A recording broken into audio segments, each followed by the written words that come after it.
Долго, уште пред Нова година, инкасатори на Евана не дошле во карвинското село Крупиште, поради што жителите се жалат дека сметките за струја им се и високи и нереални. Па одавно не сум го видел.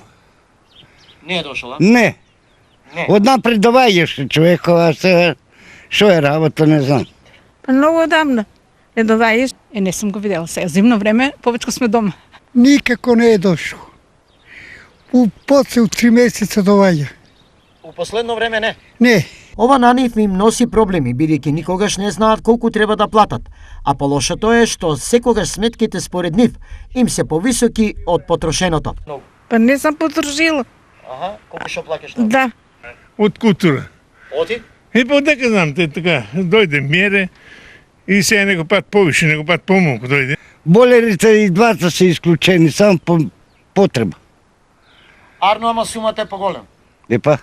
Како плаќате? Од рекав, повишал? Абе, многу е тоа струја, бе. Јас плати 10.000 динари, пенсијата ми е толку. Немалиот проблем за и претежно старите жители на ова село ги принуди на поплаки, но тврдат дека до надлежните во Евана не може да се стигне ниту со железни опинци.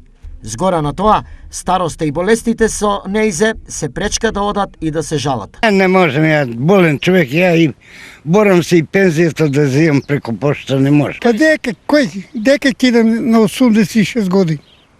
Дека кидаш? Не можеш да се јавиш. Па не можам. Не. Дека да се јави, кој не знаеме. Освен во Крупиште, на идентичен проблем се жалат и во Злетово, што значи дека проблемот е комплексен. Нема човече, дека нема, никој не чит. Колку време е тоа? Има со месеци. Од Евана за овој проблем се со следнава информација. Во село Крупиште се прави регуларно отчитување на броилата од страна на екипи на електродистрибуција. Последното отчитување е направено токму во јануари. И покрај тоа што со Закон за енергетика, мрежни правила и правила за снабдување е пропишано отчитувањето на броилата да се извршува еднаш годишно, екипите на електродистрибуција тоа го прават секој месец. Информираат во писменото соопштение од Евана.